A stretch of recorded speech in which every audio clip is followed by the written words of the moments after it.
नमस्कार साथियों, infusion notes के ऑनलाइन प्लेटफॉर्म पे एक बार फिर से आपका स्वागत है। जैसा कि आपको पता है, मेरी एक श्रृंखला चल रही थी जिसके अंदर अपन पॉलिटी के टॉप 500 इंपॉर्टेंट क्वेश्चंस कवर कर रहे थे और मैंने आपसे एक प्रॉमिस किया था कि अपन इन पॉलिटी के 500 क्वेश्चंस के माध्यम से कंप्लीट इंडिया पॉलिटी को कवर करेंगे। उसके अंदर अपनी 5 क्लास आज तक हो गई है, यह 6वीं क्लास है। तो चलिए आज की क्लास को शुरू करते हैं। पहला क्वेश्चन क्या है, राज्य का राज्यपाल निम्नलिखित में से कौन सी परिस्थिति में अध्यादेश जारी कर सकता है। सबसे पहली चीज तो आपको यह पता होना चाहिए, राज्यपाल के पास अध्यादेश जारी करने की शक्ति संविधान के किस अनुच्छेद के अंतर्गत है। तो अनुच्छेद 213। अनुच्छेद 213 राज्यपाल को अध्यादेश जारी करने की शक्ति प्रदान करता है। इसके अंदर दो चीजें आपको विशेष ध्यान रखनी है। इस क्वेश्चन के ऑप्शन पढ़ते हैं तो उनके अंदर वो दोनों चीजें मैंने डाल रखी हैं, वो आपके कवर हो जाएगी। किस कंडीशन के अंदर राज्यपाल अध्यादेश जारी कर सकता है, इस क्वेश्चन में ऐसा पूछा गया है। पहली लाइन, जब केंद्र सरकार उसे ऐसा करने के लिए कहे, बिल्कुल भी नहीं। केंद्र सरकार अगर राज्यपाल को अध्यादेश जारी करने की सलाह देता है तो राज्यपाल उस पर अध्यादेश जारी नहीं करेगा। दूसरा, जब राज्य में कानून एवं व्यवस्था की समस्या हो। क्या सर ये कथन सही है? हमें सही लगता है और अगर ये एग्जाम में आता तो हम इसको सही करके आते। पहली चीज तो आपने इस ऑप्शन को 2 नंबर पे रख लिया और हमें राइट आंसर दिखते हैं, हमारा डोपामिन रिलीज होता है, हम तुरंत उसको करके आ जाते हैं। फिर घर पे आके देखते हैं कि ये तो गलत हो गया। देखो ये बात ठीक है, राज्य के अंदर कानून व्यवस्था की अगर समस्या आ जाती है या राज्य की कानून व्यवस्था बिगड़ जाती है तो राज्यपाल अध्यादेश जारी करता है, ये बात ठीक है। लेकिन ये लाइन अधूरी है। इसमें क्या ऐड होना है, लेकिन विधानसभा सत्र में नहीं हो उसी कंडीशन के अंदर अध्यादेश जारी हो सकता है। अगर विधानसभा या कहीं पर भी अगर विधान परिषद है तो दोनों सदन, विधानसभा या विधान परिषद सत्र के अंदर नहीं है, उसी कंडीशन के अंदर राज्यपाल अध्यादेश जारी करेगा कानून व्यवस्था को लेकर। यह चीज आपको ध्यान रखनी है। तीसरी लाइन पढ़ो, जब भी राज्य की विधानसभा सत्र में ना हो और राज्यपाल संतुष्ट हो कि ऐसी परिस्थितियां विद्यमान है जिसके कारण तुरंत कार्रवाई की आवश्यकता है, उस कंडीशन के अंदर राज्यपाल अध्यादेश जारी करता है। ऑप्शन नंबर 3 इसके अंदर राइट ऑप्शन होगा। इसमें साफ लिखा है, अगर विधानसभा सत्र में ना हो और राज्य के अंदर ऐसी कंडीशन बन जाए जिस पर राज्यपाल को लगे कि इस पर तुरंत कानून बनना चाहिए तो उस पर वो अध्यादेश जारी करता है। जब भी न्यायपालिका ऐसा करने की सलाह दे, बिल्कुल भी नहीं। पहली बात तो न्यायपालिका सलाह देती नहीं है, फिर भी अगर न्यायपालिका सलाह देती है उस कंडीशन में भी राज्यपाल अध्यादेश जारी नहीं करेगा। तो ये चीजें आपको ध्यान रखनी है। संविधान का अनुच्छेद 213 अपन ने पढ़ा है। इस क्वेश्चन के परिप्रेक्ष्य में जो राज्यपाल की अध्यादेश जारी करने की शक्ति है उसके बारे में अपन ने चर्चा की है। अगले क्वेश्चन पे चलते हैं। संविधान के मसौदे में निर्वाचित राज्यपालों के प्रावधानों की मूल योजना को छोड़ दिया गया, क्यों? जब प्रारूप, संविधान का प्रारूप आया था, सबसे पहला प्रारूप किसने दिया था? BN राव। मैंने आपको सारी चीजें पहली क्लास में पढ़ा दी थी संविधान के स्ट्रक्चर को लेकर। उसके अंदर ऐसा प्रावधान किया गया था कि अपन राज्यपाल को निर्वाचित करेंगे, लेकिन जब अंतिम रूप से संविधान बना, संविधान सभा की बैठक हुई तो उसके अंदर यह प्रावधान किया गया कि अपन राज्यपाल का निर्वाचन नहीं करेंगे, राज्यपाल की नियुक्ति करेंगे। ऐसा क्यों किया गया? कौन सा तर्क दिया गया? तो देखिए, इसका तात्पर्य होगा दूसरा निर्वाचन। बिल्कुल ठीक बात है। निर्वाचन प्रमुख राजनीतिक मुद्दों पर लड़ा जाता है, ये लाइन ही गलत है। जरूरी थोड़ी है कि निर्वाचन केवल राजनीतिक मुद्दों पर ही हो। निर्वाचित राज्यपाल अपने को मुख्यमंत्री से बड़ा समझेगा, बिल्कुल ये कथन भी था। राज्यपाल को संसदीय प्रणाली के अधीन ही कार्य करना था, बिल्कुल ये भी था। तो इसके अंदर नहीं वाला पूछा है, ठीक है। क्वेश्चन की भाषा में ऊपर जो क्वेश्चन लिखा है उसके अंदर कुछ मिस्टेक हो सकता है, उसको छोड़िए। मैं जो चीजें बताता हूँ उसको एक बार आप ध्यान में लीजिए। प्रारूप, संविधान की प्रारूप समिति, संविधान का प्रारूप BN राव ने दिया। उसके अंदर ये प्रावधान किया, राज्यपाल को हम क्या करेंगे? निर्वाचित करेंगे। लेकिन अंतिम रूप से फैसला क्या आया? राज्यपाल को नियुक्त करेंगे। ऐसा कहने के पीछे क्या क्या तर्क दिए गए? पहला तर्क तो ये दिया गया कि भाई जब आप राज्यपाल को निर्वाचित करोगे, राज्यपाल के लिए चुनाव करवाओगे, इतनी बड़ी आबादी चुनाव में भाग लेगी किसी एक ही कैंडिडेट के लिए, तो कितनी अव्यवस्थाएं होगी, कितने फालतू के पैसे खर्च होंगे और उससे कुछ फायदा भी नहीं होगा। दूसरी चीज, जब राज्यपाल का निर्वाचन होगा तो खुद को मुख्यमंत्री से बड़ा समझेगा। इस कंडीशन में क्या हो सकता है? मुख्यमंत्री व राज्यपाल के बीच संघर्ष की स्थिति पैदा हो सकती है। तीसरी चीज, जब राज्यपाल को संसदीय प्रणाली के अंतर्गत ही कार्य करना है और अगर आप राज्यपाल का सीधा निर्वाचन कर दोगे तो वो तो संसदीय प्रणाली के विरुद्ध हो गया। इस चीज को भी ध्यान में रखा गया। तीसरी चीज, राज्यपाल एक संवैधानिक प्रमुख होता है, इसलिए उसका चुनाव नहीं होना चाहिए, उसका निर्वाचन नहीं होना चाहिए, उसकी नियुक्ति होनी चाहिए। अगर राज्यपाल का निर्वाचन होगा तो अलगाववाद की स्थिति पैदा हो जाएगी, ठीक है। इसके अलावा राज्यपाल की नियुक्ति कौन करता है? आपको पता होना चाहिए। राज्यपाल की नियुक्ति राष्ट्रपति करता है। राष्ट्रपति एक केंद्र का नुमाइंदा है, राज्यपाल क्या है? राज्य का नुमाइंदा है। केंद्र वाला जब राज्य की नियुक्ति करेगा, इसका मतलब क्या हुआ, इनडायरेक्टली रूप से केंद्र का राज्य पर क्या है, कंट्रोल है। इस चीज का भी ध्यान रखना है, ठीक है। आपको पता होना चाहिए अपनी संसदीय प्रणाली में केंद्र सरकार राज्य सरकार को क्या करती है, संचालित करती है। कहीं ना कहीं ज्यादा शक्तियां केंद्र सरकार के पास है, नियंत्रित केंद्र सरकार करती है। उस कंडीशन को बनाए रखने के लिए राज्यपाल से नियुक्ति करवाना जरूरी है, राष्ट्रपति से राज्यपाल की नियुक्ति करवाना जरूरी हो गया था, ठीक है। राज्यपाल अगर चुनाव लड़ेगा तो बेसिक चीज है, किसी न किसी पार्टी से वो चुनाव लड़ेगा। इसका मतलब क्या हुआ, फिर वो सही रूप से काम नहीं करेगा। कैसे नहीं करेगा, वो एक राजनीतिक दल से जुड़ जाएगा तो उसका झुकाव किसी एक दल की तरफ हो जाएगा। अब जिस दल की राज्य के अंदर सरकार है उसी दल का अगर राज्यपाल है तो दोनों एक ही चीज हो गई। तो इन सभी चीजों को ध्यान रखते हुए फाइनल ये हुआ कि राज्यपाल को अपन निर्वाचित नहीं करेंगे, क्या करेंगे, नियुक्त करेंगे। और उसके पीछे क्या क्या रीजन थे, वो सारे रीजन मैंने आपको डिटेल में समझा दिए हैं। इनमें से कोई सा भी रीजन आपको पूछा जा सकता है और ये क्वेश्चन किसी भी स्टेट पीसीएस के मेंस में आ सकता है और वहां पर आपको ये चीजें लिखनी पड़ेगी, ठीक है। जैसे आरएस में ही पूछ ले 50 शब्दों के अंदर, भाई राज्यपाल को नियुक्त क्यों किया जाता है, निर्वाचित क्यों नहीं, तो उसमें ये सारी चीजें आपको लिखनी होगी। अगला क्वेश्चन, निम्नलिखित कथनों पर विचार कीजिए। नीचे कथन दे रखे हैं, उन पर विचार करना है। संसद विधि द्वारा किसी राज्य के राज्यपाल को किसी निकटवर्ती संघ राज्य के क्षेत्र का प्रशासक नियुक्त कर सकती है। दूसरा शब्द पढ़ो, यदि कोई राज्य का राज्यपाल निकटवर्ती संघ राज्य के प्रशासक के रूप में कार्य करने हेतु नियुक्त होता है तो वह ऐसे प्रशासक के रूप में अपने कर्तव्यों का प्रयोग अपनी मंत्रिपरिषद से स्वतंत्र रहते हुए करेगा। दूसरी वाली लाइन बिल्कुल सही है सर, पहले वाली भी तो ठीक है ना। आपने पहली क्लास में हमें ये पढ़ाया था किसी एक व्यक्ति को 2 या 2 से अधिक राज्यों का राज्यपाल बनाया जा सकता है, लेकिन इसको आप ढंग से पढ़ो। इसमें यह लिखा हुआ है संसद विधि द्वारा। क्या मुझे बताओ, 2 या 2 से अधिक राज्यों के लिए एक ही राज्यपाल बनाना होगा तो उसकी नियुक्ति संसद करेगा? नहीं, राज्यपाल की नियुक्ति हमेशा राष्ट्रपति करता है और उस कंडीशन में भी राष्ट्रपति ही करेगा। तो ये लाइन इसीलिए गलत है। कौन से कथन सही है, तो इसमें केवल कथन 2 सही है। अब मैं आपको एक चीज बताता हूं, संविधान का अनुच्छेद 239 अनुच्छेद का नाम है और सब आर्टिकल 2। 239(2) क्या प्रावधान करता है? 239(2) में ये उपबंध है, राष्ट्रपति किसी राज्य के राज्यपाल को किसी निकटवर्ती संघ या राज्य क्षेत्र के प्रशासक के रूप में नियुक्त कर सकता है। संसद का इसमें कोई रोल नहीं है। इसके अलावा वह राज्यपाल ऐसे प्रशासक के रूप में अपने कार्यों का प्रयोग करेगा, अपनी शक्तियों का प्रयोग करेगा, और वो भी मंत्रिपरिषद से स्वतंत्र होकर, बिना मंत्रिपरिषद को पूछे वो अपने कार्यों का निर्वहन करेगा। ये दोनों चीजें आपको ध्यान रखनी है। अनुच्छेद 239(2) के अंदर प्रावधान है, ना कि कोई संसद की विधि इसमें लागू होती है। राज्यपाल के चयन के विषय पर सकारिया आयोग ने निम्नलिखित में से कौन सा एक सुझाव नहीं दिया था? इस क्वेश्चन को करने के लिए आपके पास सकारिया आयोग ने क्या क्या चीजें बताई वो सारी आपको अच्छे से पता होनी चाहिए। किस आयोग ने? सकारिया आयोग ने। यहाँ पर नेगेटिव वाला पूछा है तो पर्याप्त डाटा आपके पास होने चाहिए। उससे इंपॉर्टेंट ये है, सकारिया आयोग के बारे में राजस्थान में 3 चीजें बहुत पूछी जाती है। सकारिया आयोग का गठन कब हुआ, इसने अपनी रिपोर्ट कब दी और इसके अध्यक्ष कौन थे। ये तीनों चीजें आपको वनडे एग्जाम की दृष्टि से आनी ही चाहिए। सकारिया आयोग के गठन की बात करें, सबसे पहले गठन हुआ था इसका 1983 के अंदर। इसने अपनी रिपोर्ट कब दी थी? रिपोर्ट दी थी इसने जनवरी 1988 के अंदर। इसके अध्यक्ष कौन थे इस आयोग के? वो थे रणजीत सिंह सकारिया। कौन थे? रणजीत सिंह सकारिया। इनके नाम के आगे जो सकारिया लगा है उसी से इस आयोग का नाम है सकारिया। इस सकारिया आयोग ने राज्यपाल की नियुक्ति को लेकर कुछ सुझाव दिए थे।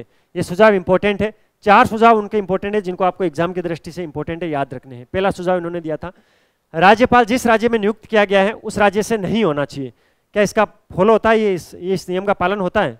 बिल्कुल 99% होता है, लेकिन 1% कंडीशन में नहीं भी होता है। कैसे?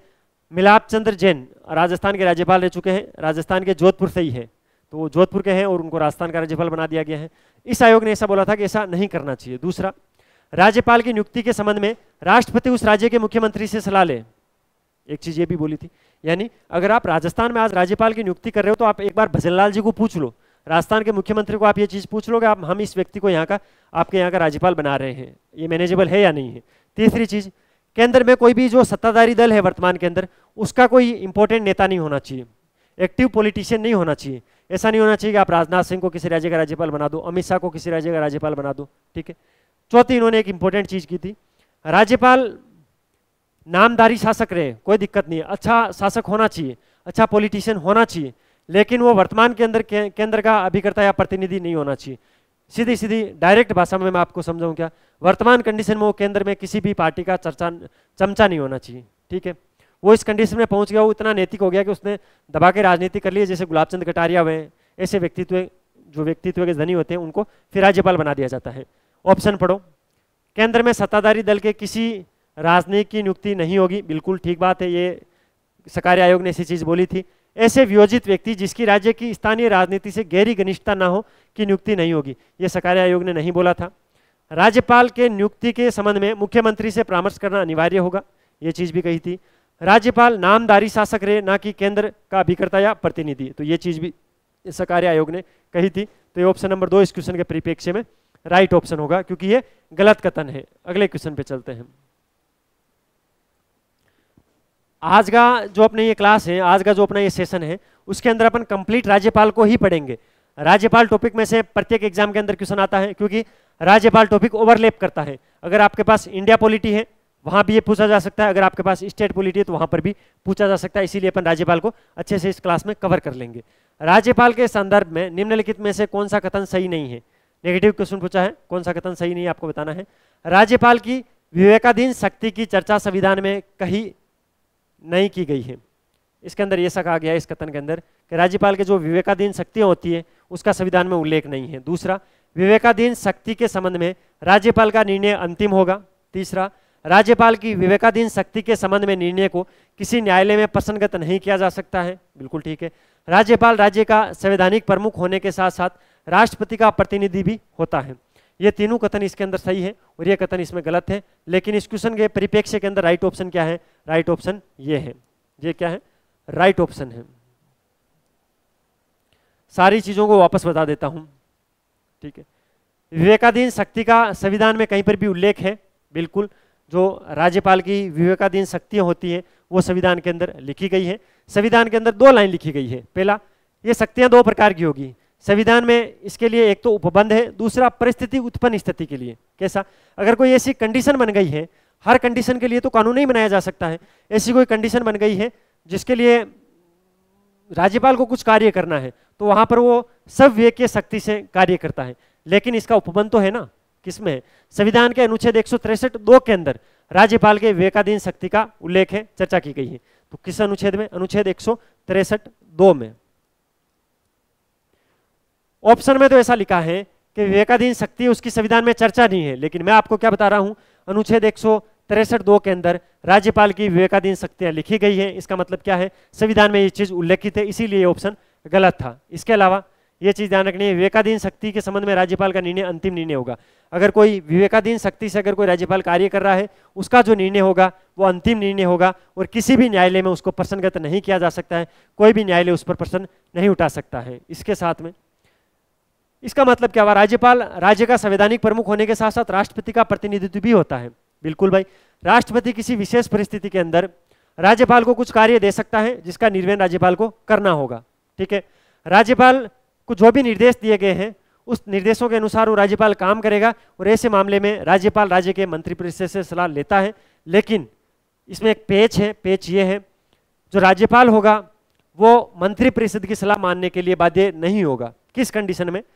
अगर राष्ट्रपति राज्यपाल को कोई कार्य सौंपता है तो राज्यपाल को वो कार्य करना होगा। राज्यपाल उस कार्य को करते टाइम मंत्रिपरिषद से सलाह ले सकता है, लेकिन मंत्रिपरिषद की सलाह को मानने के लिए बाध्य नहीं होगा। ये सारी चीजें आपको अच्छे से ध्यान रखनी है। देखिए, लगभग इसमें मैंने आपको बोला था 15 क्लास लगेगी। 15 क्लास में अपन पॉलिटी के 500 क्वेश्चन पढ़ेंगे और इन 500 क्वेश्चन के माध्यम से कंप्लीट पॉलिटी को कवर कर लेंगे। लेकिन इसके लिए थोड़ा आप मुझे मोटिवेशन दोगे तब काम होगा ना। सर हम मोटिवेशन कैसे दें? आप मोटिवेशन ऐसे दे सकते हो, वीडियो को लाइक कर सकते हो, चैनल को सब्सक्राइब कर सकते हो, अपने दोस्तों के साथ शेयर कर सकते हो। और आपके जब कमेंट आते हैं ना तो मेरा दिल एकदम गदगद हो जाता है, मजा आ जाता है आपके कमेंट पढ़ के, ठीक है। तो अच्छे अच्छे कमेंट किया करो। बाकी इस क्लास की पीडीएफ बहुत इंपॉर्टेंट है। इन 500 क्वेश्चन की पीडीएफ को तो आपको 2 बार पढ़ना है। वैसे तो 90% चीजें यहाँ पर आपको समझ में आ रही है, वहाँ पर रिकॉल हो जाएगी, क्योंकि मैं बड़े ही गहरे तरीके से आपको पढ़ाता हूँ, एक एक वर्ड पर जोर देके आपको पढ़ाता हूँ, ठीक है। इसके अलावा इसकी पीडीएफ कहाँ पर मिलेगी, तो आपको अभी प्ले स्टोर पर जाकर इन्फ्यूजन नोट्स जो हमारा एप्लीकेशन है उसको डाउनलोड करना है। वहाँ पर एक एमसीक्यू सीरीज चल रही है, उसको ज्वाइन कर लेना है। वहाँ पर केवल पॉलिटी ही नहीं है, सभी सब्जेक्ट की, जिसमें हिंदी इंग्लिश की तो डिटेल क्लासेज है, हिंदी की क्लासेस शुरू हो गई है वहाँ पर, ठीक है। तो उसके अंदर अपन सभी सब्जेक्ट को एमसीक्यूज के माध्यम से कवर करेंगे, क्योंकि आप कहीं से भी पढ़ रहे हो, आप हमारे नोट्स पढ़ रहे हो, अलग अलग जगह से चीज़ें पढ़ रहे हो, लेकिन फाइनली वो जो चीज़ें पढ़ रहे हो उनसे कुछ रिजल्ट आ रहे हैं कि नहीं आ रहे हैं, उसके लिए इस प्रकार की श्रृंखला आपके पास होनी चाहिए जिसके अंदर आप एमसीक्यूज पढ़ो। राज्यों के राज्यपाल के विवेकाधीन शक्तियों के संदर्भ में निम्नलिखित कथनों पर विचार करना है। भाई इनमें से ये बताना है, मोटा मोटी इस क्वेश्चन के अंदर ये पूछना चाहता है, जो नीचे 4 ऑप्शन दे रखे हैं उनमें से कौन सी शक्तियां हैं जो राज्यपाल की विवेकाधीन की शक्तियां नहीं है, यानी जो खुद के विवेक से नहीं कर सकता है। समाधान की शक्ति, अध्यादेश प्रख्यापित करने की शक्ति, राष्ट्रपति के विचारार्थ किसी विधेयक को आरक्षित करना, राज्यों में राष्ट्रपति शासन की सिफारिश करना। राज्यपाल संविधान के अनुच्छेद 161 के तहत समाधान की शक्ति है। इसके अलावा अनुच्छेद 213 के तहत अध्यादेश जारी करने की शक्ति है। लेकिन इन दोनों शक्तियों का प्रयोग मंत्रिपरिषद की सलाह पर होता है। कौन कौन सी? समाधान की शक्ति और अध्यादेश जारी करने की शक्ति किससे होती है? मंत्रिपरिषद की सलाह पर होती है। यह चीज आपको ध्यान रखनी है। इसका मतलब क्या हुआ? ये दोनों खुद के विवेक से लेने वाली शक्तियां नहीं रही। तीसरी शक्ति, राष्ट्रपति के विचारार्थ किसी विधेयक को आरक्षित करना। यह संविधान के अनुच्छेद 200 के अंदर इसका उल्लेख किया गया है। राज्यों में राष्ट्रपति शासन की सिफारिश करना, राज्य के अंदर अगर राष्ट्रपति शासन लगाना है तो अनुच्छेद 356 है। इन दोनों कार्यों के लिए राज्यपाल को मंत्रिपरिषद के सलाह की आवश्यकता नहीं होती है, तो ये इसके विवेकाधीन शक्तियों के अंदर आती है। ऑप्शन नंबर 3 और 4 इसके अंदर राइट ऑप्शन है। तो इस क्वेश्चन के परिप्रेक्ष्य में ऑप्शन नंबर 2 राइट माना जाएगा। ठीक है, क्या क्या चीजें मैंने बोली? मैंने आपको ये बोला अनुच्छेद 168 जिसके अंदर राज्यपाल की समाधान की शक्तियां हैं, अनुच्छेद 213 जिसके अंदर राज्यपाल को अध्यादेश जारी करने की शक्ति है। इन दोनों शक्तियों का प्रयोग राज्यपाल मंत्रिपरिषद की सलाह पर करेगा। इसका मतलब क्या हुआ? ये 100% विवेकाधीन शक्तियां नहीं है। इसके अलावा राष्ट्रपति के विचार के लिए किसी विधेयक को आरक्षित करना अनुच्छेद 200 के अंतर्गत आता है। राज्यों में राष्ट्रपति शासन की सिफारिश अनुच्छेद 356 में आती है। इन दोनों कंडीशन के अंदर इसको मंत्रिपरिषद की सलाह लेने की आवश्यकता नहीं है राज्यपाल को, इसीलिए ये क्या है? दोनों विवेकाधीन शक्तियां हैं राज्यपाल की। ठीक है, ये चीज आपको ध्यान रखनी है। अब चलते हैं अगले क्वेश्चन पर। अगला क्वेश्चन, राज्य के गवर्नर द्वारा एक विधेयक राष्ट्रपति के विचारार्थ आरक्षित किया गया है, तब राष्ट्रपति उस पर क्या कर सकता है? क्वेश्चन की भाषा थोड़ी क्लिष्ट लग रही होगी, देखो एकदम इजी में बताता हूं। कोई विधेयक है, राज्यपाल के पास पहुंचा, राज्यपाल को ऐसा लगा कि भाई इस विषय पर मैं राष्ट्रपति से पूछूंगा, उसके बाद ही मैं कुछ बताऊंगा, इसको मैं राष्ट्रपति के लिए आरक्षित रखूंगा, सुरक्षित रखूंगा। उसके लिए संविधान का अनुच्छेद 201 है। कौन सा? अनुच्छेद 201। अनुच्छेद 201 राज्यपाल को यह शक्ति देता है कि वो किसी भी विधेयक को राष्ट्रपति के लिए आरक्षित रख सकता है।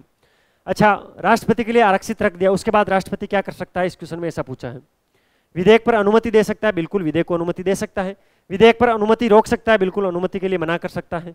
राज्यपाल को निर्देश देगा कि विधेयक को राज्य के विधानमंडल के सदन या सदनों को पुनर्विचार के लिए लौटा दे, किंतु सदन या सदनों द्वारा संशोधन या बिना संशोधन के पारित कर राष्ट्रपति के समक्ष पुनः प्रस्तुत किया जाता है तो राष्ट्रपति अनुमति देने के लिए बाध्य है। ऐसा बिल्कुल भी नहीं है भाई।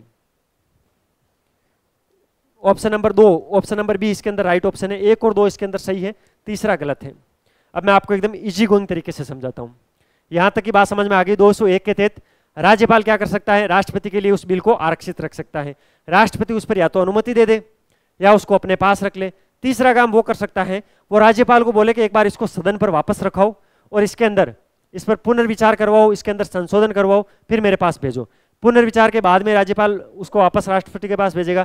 क्या राष्ट्रपति उस कंडीशन के अंदर उसको अनुमति देने के लिए बाध्य है? बिल्कुल भी बाध्य नहीं है। यह चीज आपको ध्यान रखनी है। आप यहीं पर कंफ्यूज होते हो, क्वेश्चन को गलत करते हो। इसके अलावा क्या सर पुनर्विचार में कितना टाइम लगा सकता है सदन?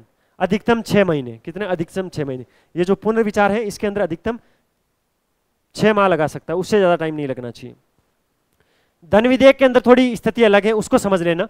धन विधेयक के अंदर क्या है? धन विधेयक अगर राष्ट्रपति के लिए आरक्षित है तो उस पर राष्ट्रपति या तो अनुमति दे दे या उसको अपने पास रख ले, लेकिन पुनर्विचार के लिए नहीं लौटाएगा। किसको?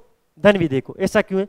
राज्य के अंदर राज्यपाल, केंद्र के अंदर राष्ट्रपति, इन दोनों की पूर्वानुमति पर ही सदन के अंदर क्या रखा जाता है? धन विधेयक रखा जाता है। जब आपने किसी विधेयक को रखने से पहले उनको पूछ लिया, फिर वो वापस उसको पुनर्विचार के लिए लौटा रहे, उसका क्या मतलब हुआ? इसीलिए कभी भी धन विधेयक को राष्ट्रपति पुनर्विचार हेतु नहीं लौटाएगा, और अगर धन विधेयक के अलावा कोई विधेयक है उसको राष्ट्रपति पुनर्विचार के लिए लौटा देता है, और वो उस पुनर्विचार के बाद में जब उसको पुनः राष्ट्रपति के पास भेजा जाता है तो वो स्वीकृति देने के लिए बाध्य नहीं है। यह चीज आपको ध्यान रखनी है। अगला क्वेश्चन, किसी राज्य का राज्यपाल निम्नलिखित में से किन प्रतिवेदनों को राज्य की विधानसभा के समक्ष प्रस्तुत करता है?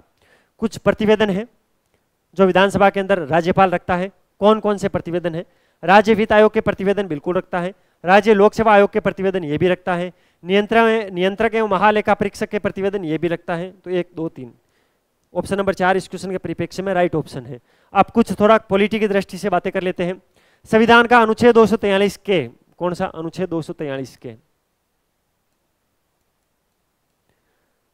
243 के अंदर यह प्रावधान किया गया है, राज्य वित्त आयोग जो भी रिपोर्ट देता है उस रिपोर्ट को राज्य के विधानमंडल के समक्ष कौन प्रस्तुत करेगा? राज्यपाल प्रस्तुत करेगा। तो आपको ध्यान रखना है, इसको लेकर अनुच्छेद 243 के है। दूसरा क्या पढ़ा है आपने? राज्य लोक सेवा आयोग, अनुच्छेद 315 के अंदर ये उपबंध है। अनुच्छेद 315 में उपबंध किया गया है प्रत्येक राज्य के लिए एक राज्य लोक सेवा आयोग होगा, और उसका अनुच्छेद 223, ये जो प्रतिवेदन की बात की गई है वो अनुच्छेद 323 के अंदर है भाई, ये ध्यान रखना। 323 उसका सब क्लोज 2, उसके तहत क्या है? राज्यपाल राज्य लोक सेवा आयोग की जो भी रिपोर्ट होगी उसको विधानमंडल के समक्ष रखेगा। इसी प्रकार अनुच्छेद 148 के अंदर तो नियंत्रक एवं महालेखा परीक्षक की नियुक्ति के बारे में उपबंध किया गया है, और अनुच्छेद 151(2), कौन सा? अनुच्छेद 151(2). अनुच्छेद 151(2) के तहत नियंत्रक व महालेखा परीक्षक का जो भी प्रतिवेदन होगा उसको राज्यपाल विधानमंडल के समक्ष प्रस्तुत करेगा। तो ये 3-4 जो मैं अनुच्छेद बता रहा हूं उनको बार बार याद करने की कोशिश करना, और ये सारे अनुच्छेद जो अपनी इस क्लास की पीडीएफ है उसमें सिस्टमेटिक तरीके से लिखे हुए मिल जाएंगे, अब वहां से ले लेना। देखिए कुछ बच्चों के दिमाग में अभी भी ये चीजें चल रही है, क्या सर आरएस के एग्जाम से पहले? इस पर आप जवाब दो। तो बिल्कुल आरएस के एग्जाम से पहले ये 500 क्वेश्चन मैं करवा दूंगा।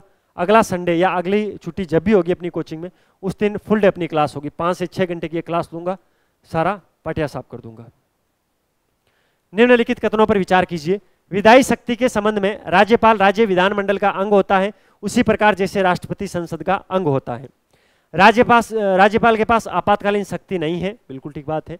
समाधान की शक्ति के मामले में राज्यपाल एवं राष्ट्रपति की शक्ति एक समान है, बिल्कुल अलग अलग है, ये गलत कथन है। उपयुक्त में से कौन कौन से कथन सही है? कथन 1 और कथन 2 इसमें बिल्कुल सही है। संविधान के अनुच्छेद 72 के तहत राष्ट्रपति को समाधान की शक्ति है, ठीक है, और राज्यपाल के पास अनुच्छेद 161 के तहत समाधान की शक्ति है। दोनों को अलग अलग याद रखना है। मैं एक तो अनुच्छेद पढ़ा रहा हूं आपको 72, एक पढ़ा रहा हूं 161, दो अलग अलग अनुच्छेद है, दोनों को अलग अलग पढ़ना है। ये दोनों क्या है? ये अनुच्छेद है। अनुच्छेद 72 तो राष्ट्रपति की संविधान की शक्तियों का उल्लेख करता है, और अनुच्छेद 161 राज्यपाल की समाधान की शक्तियों का उल्लेख करता है। तो इन दोनों चीजों को आपको ध्यान रखना है। और इनके अंदर समाधान की शक्तियों के अंदर जो राष्ट्रपति है वो मृत्युदंड को क्षमा कर सकता है, जबकि जो राज्यपाल होगा वो कभी भी मृत्युदंड को समाप्त नहीं कर सकता है। अगर किसी व्यक्ति को मृत्युदंड मिला है, सजाए मौत मिली है, उस मौत की सजा को माफ केवल राष्ट्रपति कर सकता है, राज्यपाल उसको माफ नहीं कर सकता है। मेरे कहने का मतलब ये है, और ये शक्तियां अनुच्छेद 72 और अनुच्छेद 161 के अंदर निहित है। तो इसलिए ये कथन क्या हुआ? गलत हुआ। बाकी विधायी शक्ति के संबंध में राज्यपाल राज्य विधानमंडल का अंग होता है, उसी प्रकार राष्ट्रपति संसद का अंग होता है। राज्यपाल के पास भी आपातकालीन शक्तियां होती है, आपको बताना चाहिए, मैंने आपको पहले ही पढ़ा दिया है। और इसमें से ये 2 कथन सही थे, दोनों कथन मैंने आपको अच्छे से समझा दिए हैं। अगला क्वेश्चन बड़ा ही शानदार क्वेश्चन है भाई, एक बार ध्यान से पढ़ना इस क्वेश्चन को। राज्यपाल के अध्यादेश के संदर्भ में निम्नलिखित कथनों पर विचार कीजिए। अब ये राज्यपाल का जो टॉपिक है ये अपना अंतिम चरणों पर है, तो पहले जो मैंने पढ़ाया है उसकी मैं थोड़ी टेस्टिंग करता हूं आपकी।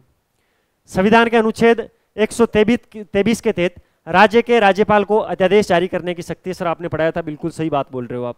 राज्यपाल किसी भी समय अध्यादेश को वापस ले सकता है, बिल्कुल सर ले सकता है। 6 माह की समाप्ति पर अध्यादेश प्रवर्तन में नहीं रहेगा यदि उससे पहले राज्य के विधानमंडल द्वारा स्वीकृति ना मिली हो, बिल्कुल सर ये भी सही लग रहा है। तो इसके अंदर क्या पूछा है, कौन कौन से कथन सही है? ऑप्शन नंबर 4 इसके अंदर सही होना चाहिए, लेकिन मैं क्या बोलता हूं, इसके अंदर ऑप्शन नंबर 1 सही है। सर ये कोई बात होती है कि पहले आपने पढ़ाया था, अब आप वापस पलट रहे हो? मैंने आपको क्या पढ़ाया था? संविधान के अनुच्छेद 213 के तहत राज्यपाल को अध्यादेश जारी करने की शक्ति है। केवल एक वर्ड इधर से इधर हुआ है जिसमें आप कन्फ्यूज, एक इस दो की जगह दो एक की जगह आते क्या हो जाता, ये कथन सही हो जाता। और ये माइनर मिस्टेक आप राज्यपाल के टॉपिक में मत करना, पूरी पॉलिटी में मत करना, मेरी आपसे रिक्वेस्ट है। इसके अलावा राज्यपाल के अध्यादेश की समय सीमा 6 सप्ताह की है, ना कि 6 महीने की। 6 महीना मैंने क्या पढ़ाया था अभी, मैंने 6 महीना आपको ये पढ़ाया था, अगर राज्यपाल राष्ट्रपति के लिए किसी विधेयक को आरक्षित रखता है, राष्ट्रपति उसको पुनर्विचार के लिए लौटा सकता है, तो वो आपको पुनर्विचार 6 महीने में करना है। यहाँ पर ये 6 महीने दूसरे हैं, यह है 6 सप्ताह। 6 सप्ताह की समाप्ति पर अध्यादेश प्रवर्तन में नहीं रहेगा यदि उससे पहले राज्य की विधानमंडल द्वारा स्वीकृति नहीं मिलती है। तो कहने का मतलब है विधानमंडल अगर उस अध्यादेश को स्वीकृति नहीं देता है तो 6 सप्ताह के बाद में वो अध्यादेश कार्यरत नहीं रहेगा। तो यहाँ पर केवल एक 6 वीक लिखना था, तब तक ये कथन सही हो जाता है। यहाँ पर 1 की जगह 2 और 2 की जगह 1 लिखना था। तो ये माइनर मिस्टेक आपको नहीं करनी है। अब आप इस राज्यपाल के अंदर इस क्वेश्चन में तो आप नहीं करोगे। अब इस प्रकार मैं आपको सारे क्वेश्चन कब करवाऊं, तो यही बताओ आप। कुछ चीजें आप खुद सीखो, कुछ मैं आपको सिखा देता हूं। निम्नलिखित में से कौन राज्यपाल के प्रसाद पर्यंतक पद धारण कर सकता है? कौन कौन से व्यक्ति हैं जो राज्यपाल के प्रसाद पर्यंतक पद धारण कर सकते हैं? ऐसे के ऐसे क्वेश्चन मैंने राष्ट्रपति को लेकर पढ़ाए थे, आपको याद होना चाहिए। आपको राज्य के मंत्री, बिल्कुल राज्य के मंत्री राज्यपाल के प्रसाद पर्यंतक पद पर रहते हैं। प्रसाद पर्यंतक का मतलब है इच्छा से। राज्य का महाधिवक्ता, राज्य का निर्वाचन आयुक्त, राज्य का लोक सेवा आयोग के अध्यक्ष व सदस्य। राज्य लोक सेवा आयोग के अध्यक्ष व सदस्य को हटाना राज्यपाल के हाथ में नहीं है। राज्य का निर्वाचन आयुक्त को हटाना राज्यपाल के हाथ में नहीं है। राज्य के महाधिवक्ता को हटाना राज्यपाल के हाथ में है। 1 और 2 इसमें सही है, ऑप्शन नंबर 2 इसमें राइट ऑप्शन है। अब कुछ थोड़े अनुच्छेद को लेकर बातें कर लेते हैं, ठीक है। सबसे पहले क्या है, अपन राज्य निर्वाचन आयुक्त से ही बात शुरू करते हैं। राज्य निर्वाचन आयुक्त की नियुक्ति तो राज्यपाल करता है, लेकिन इसको पद से हटाने के लिए उसी प्रोसेस को फॉलो किया जाएगा जिस प्रोसेस से किसी उच्च न्यायालय के न्यायाधीश को हटाया जाता है। उसी प्रकार राज्यपाल राज्य लोक सेवा आयोग, जैसे राजस्थान में आरपीएससी है, आरपीएससी के अध्यक्ष व सदस्यों की नियुक्ति राज्यपाल करता है, लेकिन उसको अगर हटाना है तो हटाएगा राष्ट्रपति। और ये क्वेश्चन कई बार पूछा गया है, आपको क्या लगता है कि सर इनकी नियुक्ति राज्यपाल करता है तो इनको हटाता भी राज्यपाल होगा? ऐसा बिल्कुल भी नहीं है। नियुक्ति राज्यपाल करता है, लेकिन हटाता कौन है इनको? राष्ट्रपति हटाता है। ये चीज आपको ध्यान रखनी है। दोनों को लेकर मैंने साफ साफ बता दिया है। राज्य निर्वाचन आयुक्त की नियुक्ति और उसको जो नियुक्ति तो राज्यपाल करता है, सेम वही है। अगर उसको हटाना है तो किसी उच्च न्यायालय के न्यायाधीश को हटाए जाने की जो प्रक्रिया है उसको फॉलो करना होगा। इसके अलावा राज्य के मुख्यमंत्री, राज्य का जो मुख्यमंत्री हो गया, उसके अलावा मुख्यमंत्री की सलाह पर अन्य मंत्रियों की नियुक्ति राज्यपाल करता है, और जो अन्य मंत्री होंगे वो राज्यपाल के प्रसाद पर्यंतक ही पद पर रहेंगे, ठीक है। एक इसमें क्या बच गया, राज्य का महाधिवक्ता। राज्यपाल, कोई भी व्यक्ति अगर उच्च न्यायालय के न्यायाधीश की नियुक्ति के योग्य हो, वो सारे उसके पास शक्तियां हो, यानी वो सारी वो योग्यताएं पूरी करता हो जिससे कि उसको किसी भी उच्च न्यायालय का न्यायाधीश नियुक्त किया जा सकता है, ऐसे व्यक्ति की नियुक्ति करता है राज्यपाल। किसके रूप में करता है? राज्य के महाधिवक्ता के रूप में। और महाधिवक्ता होगा वो राज्यपाल के प्रसाद पर्यंतक अपने पद पर रहेगा। ये सारी चीजें आप सीख लेना। इसमें से आप, मुझे लगता है किसी पर भी कंफ्यूज नहीं हुए होंगे, सारी चीजें आपने अच्छे से समझ ली होगी। अगला क्वेश्चन क्या है, ये साहित्य, ये नियुक्ति के बारे में है, ठीक है। उस क्वेश्चन के अंदर तो वो था कि किसके प्रसाद पर्यंतक रह सकता है, ठीक है। राज्यपाल के प्रसाद पर्यंतक कौन पद पर रह सकता है, ये उसका उल्टा क्वेश्चन है भाई। निम्नलिखित में से किसकी नियुक्ति राज्य के राज्यपाल द्वारा नहीं की जाती है? नेगेटिव क्वेश्चन है, नहीं को अच्छे से पकड़ना है। राज्य के निर्वाचन आयुक्त की नियुक्ति, राज्य लोक सेवा आयोग के अध्यक्ष व सदस्यों की नियुक्ति, राज्य के महाधिवक्ता की नियुक्ति, राज्य विश्वविद्यालय के चांसलर की नियुक्ति। ऑप्शन नंबर 4 इसके अंदर राइट ऑप्शन है, नहीं वाला पूछा है। एक चीज आपको पता होना चाहिए, आप कितने मंदबुद्धि आदमी हो, राज्य के जो विश्वविद्यालय होते हैं उनके जो कुलाधिपति होते हैं, जिनको अपन चांसलर बोलते हैं, वो राज्यपाल खुद होता है क्या? खुद की नियुक्ति खुद करेगा वो? इसीलिए राइट ऑप्शन है। इसके अलावा राज्य निर्वाचन आयुक्त की नियुक्ति कौन करता है? राज्यपाल करता है। अनुच्छेद 243 टे, ये लो, इनके अनुच्छेद भी मैं आपको बता देता हूं। राज्य लोक सेवा आयोग के अध्यक्ष व सदस्यों की नियुक्ति अनुच्छेद 316 के तहत कौन करता है? राज्यपाल। लेकिन इनको हटाता कौन है? राष्ट्रपति हटाता है। राज्य का महाधिवक्ता, अभी मैंने पढ़ाया अनुच्छेद 165, ये भी आपको ध्यान रखना है, इसको हटाता भी राज्यपाल है, और इसका तो राज्यपाल खुद होता है। इसके अलावा राज्य वित्त आयोग होता है, उनके अध्यक्ष व सदस्यों की नियुक्ति अनुच्छेद 243 जे के तहत राज्यपाल करता है। राज्य के जो जिला न्यायाधीश होते हैं उनकी नियुक्ति अनुच्छेद 233 के तहत राज्यपाल करता है। वो सारी चीजें आपको अच्छे से पता होनी चाहिए। ये थी भाई आज अपनी 6वीं क्लास, राज्यपाल पर आज अपनी क्लास थी। राज्यपाल टॉपिक में इससे बाहर कुछ भी नहीं जाएगा। ये क्वेश्चन पढ़ लेना। इसके बाद में जो क्वेश्चन बचते हैं वो सीधे रटने वाले क्वेश्चन पढ़ते हैं भाई। पहले राज्यपाल कौन थे, किन की पद पर रहते हुए मृत्यु हो गई सबसे लंबे काल के लिए, वो आपके स्टेट के लिए अलग अलग पर्टिकुलर होंगे। एचपीएससी के हरियाणा वालों के लिए हरियाणा के होंगे, और जो भी बिहार वाले उनके बिहार वाले होंगे, एमपी वालों के एमपी वाले, राजस्थान वाले, वो अलग अलग है, उसको आप पढ़ लेना। बाकी मूल कंसेप्ट राज्यपाल का इन्हीं चीज़ों के आसपास घूमता है, सारी चीज़ों को आपको ध्यान रखना है। मिलते हैं फिर नए सेशन के साथ, तब तक अपनी तैयारी जारी रखो, अपने स्वास्थ्य को ध्यान रखो। लाल वाला बटन दबाकर चैनल को सब्सक्राइब कर देना, बेल वाला आइकन जरूर प्रेस करना, उससे क्या होगा नए वीडियो की नोटिफिकेशन सबसे पहले आपको मिलेगी। एप्लीकेशन डाउनलोड कर लेना, इन्फ्यूजन नोट्स के नाम से एप्लीकेशन है, वहाँ पर आपको पीडीएफ मिल जाएगी। एमसीक्यू सीरीज को आपको ज्वाइन करना है, सारी चीज़ें आपको पता है। आज थोड़ी तबीयत ठीक नहीं थी, फिर भी मैंने कोशिश की क्लास आपको लगातार दूं। आपको बताना चाहिए आजकल थोड़ा बारिश का मौसम चल रहा है, सर्दी के अंदर बारिश, फिर जुकाम वगैरह सारी चीज़ें अस्त व्यस्त ही चल रही हैं। फिर भी चलो अपन कल वापस नई क्लास के साथ जुड़ेंगे।